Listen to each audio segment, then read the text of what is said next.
Barcelona, a city of art, beaches, tapas and sunlight so intense, it turns every street into a living postcard. For solo travelers, this Mediterranean gem can feel like paradise. But in midsummer, well, let's just say it's not all sangria and siestas.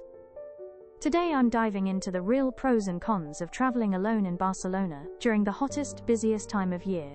Let's start with the good news. Barcelona in summer is buzzing, with energy, color, and life. The sun doesn't set until nearly 10 p.m., so your days stretch long into golden evenings, filled with music and the scent of grilled seafood in the air. As a solo traveler, you're spoiled for choice. Wander the Gothic quarter's twisting alleys. Sip espresso on a quiet plaza. Marvel at Gaudi's surreal architecture. The Sagrada Familia, Park Güell, Casa Batlló. These are not just buildings, they're storybooks carved in stone. And the beaches? They're just a metro ride away. Barceloneta Beach is perfect for people watching, while spots like Ocata or Nova Icaria offer a calmer, less crowded escape. Barcelona is a city that doesn't just welcome solo travelers, it feeds your curiosity. If you're traveling solo to find connection, Barcelona delivers. Catalans are warm and expressive, and while they may switch between Catalan and Spanish mid-sentence, many people in the city speak at least basic English, especially in the hospitality industry. And this is a city that thrives on interaction. From the nightly spectacle of human statues on La Rambla, to spontaneous beach volleyball games, to the thrum of flamenco in hidden courtyards, you'll never feel entirely alone. Hostels, walking tours and cooking classes are great ways to meet people. In fact, taking a tapas tour alone might be the best way to find friends who love food and conversation. But now, let's talk about the heat. Midsummer in Barcelona is not for the faint of heart. Temperatures regularly soar above 30 degrees Celsius, that's 86 degrees Fahrenheit and climbing, and the city's narrow streets can feel like a furnace by midday. As a lone traveler, this presents a few challenges. You'll need to plan your days carefully, early mornings or late afternoons for exploring, and midday breaks in shaded cafes or air-conditioned museums. Always carry water. Trust me, dehydration sneaks up fast when you're alone and distracted by beauty. Then there are the crowds. Summer is Barcelona's high season, and everyone knows it. Expect long lines at popular spots, sometimes even hours for the Sagrada Familia or Park Güell if you haven't booked in advance. La Rambla can feel more like Times Square than a romantic boulevard. As a solo traveler, this can be overwhelming. You don't have a friend to lean on while you wait. You're more exposed to scams and pickpockets. Yes, they are very real here. One tip: visit lesser-known gems, the Bunkers del Carmel for panoramic views, or the quiet beauty of the Hospital de Sant Pau. These places give you breathing room and make you feel like more than just another tourist. Sometimes, the best adventures happen when we slow down. Barcelona might be known for its energy, but there's a quieter side, just as beautiful, and maybe even more meaningful when you're traveling alone. Let's take a moment to explore some of the most peaceful, soul-filling experiences that let you unwind, reflect, and truly absorb the magic of this city. Start with Parc de la Ciutadella, Barcelona's most beloved green space. Tucked just east of the city center, it's the perfect spot to take a breath.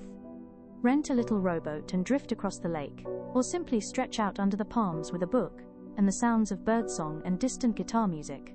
For a solo traveler, it's more than a park. It's a pocket of calm amid the city's chaos. If you're willing to rise early, the hike up to Bunkers del Carmel rewards you with one of the most stunning panoramic views of Barcelona. It's peaceful at dawn, locals doing yoga, travelers sipping coffee from thermoses, the city still half asleep below. Bring your breakfast, bring a journal, or just bring yourself. It's a view you'll carry with you long after your return flight. Next, head toward Montjuic Hill.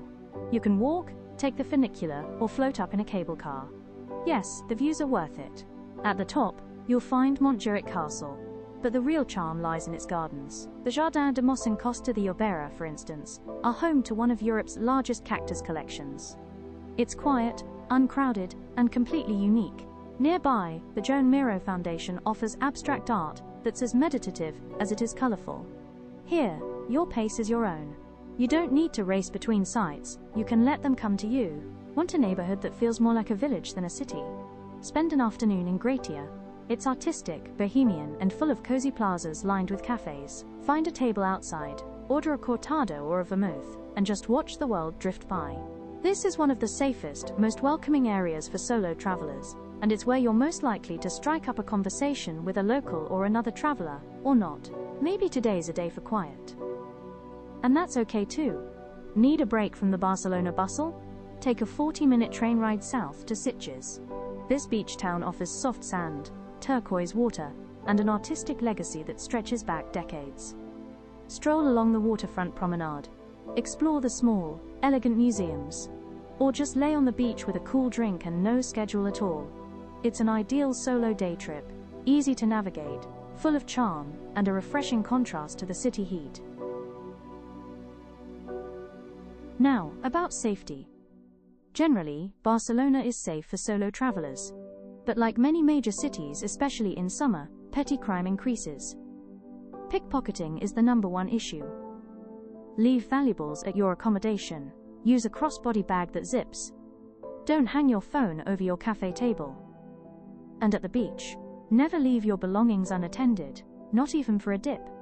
At night, the city lights up beautifully, but if you're out late, stick to well-lit populated areas. The Gothic Quarter is charming, but also maze-like and easy to get disoriented in after dark. Public transportation is affordable and reliable. Metro tickets can be purchased in 10-ride packs, called a T-casual. That said, avoid the metro alone late at night, especially if you're unfamiliar with the routes. Back in the city, make your way to the Elborn neighborhood.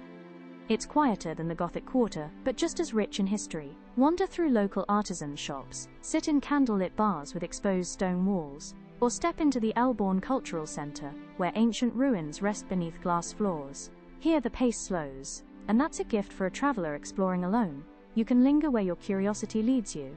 Finally, end your day where Barcelona meets the sea. Walk down to Barceloneta Beach in the late afternoon, skip the main strip, and keep walking until the crowds thin. The Mediterranean light turns golden, and the breeze cools your skin. Sit, think, or just be, because the real beauty of solo travel isn't just the sights or the photos, it's the moments like this. When the noise fades and you feel perfectly present, that's when you can take a deep breath, relax in the moment, and look forward to new adventures. So should you travel to Barcelona alone in midsummer?